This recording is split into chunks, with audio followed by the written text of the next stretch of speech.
धोका ओळखा, पृथ्वी काही केला थंड होईना. 21 जुलै ठरला 84 वर्षातील जगातील सर्वात उष्ण दिवस. 2024 हे आतापर्यंतचे सर्वात उष्ण वर्ष असेल की नाही हे मुख्यत्वे ला निनाच्या विकासावर आणि तीव्रतेवर अवलंबून आहे. समुद्रातील बर्फ पृथ्वीला थंड करेना. मिशिगन विद्यापीठाशी संबंधित संशोधकांनी 1980 ते 2023 दरम्यान उपग्रहांकडून मिळालेल्या डेटाचा अभ्यास केला आहे. यात वातावरणातील ढगांसह समुद्राच्या बर्फातून परावर्तित होणाऱ्या सूर्यप्रकाशाचे विश्लेषण करण्यात आले आहे.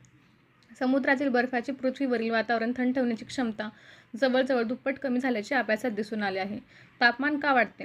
अंटार्क्टिकामध्ये सरासरीपेक्षा अधिक तापमान असल्याचा परिणाम म्हणून सध्या जगात तापमान वाढ होत असल्याचे शास्त्रज्ञांनी सांगितले. सलग 57 दिवस.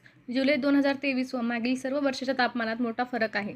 जुलै 2023 पूर्वी पृथ्वीचे सरासरी तापमान 16.8 अंश सेल्सिअस होते. मात्र 3 जुलै 2023 पासून आतापर्यंत 57 दिवस गेले असे आहेत की जेव्हा तापमानाने मागील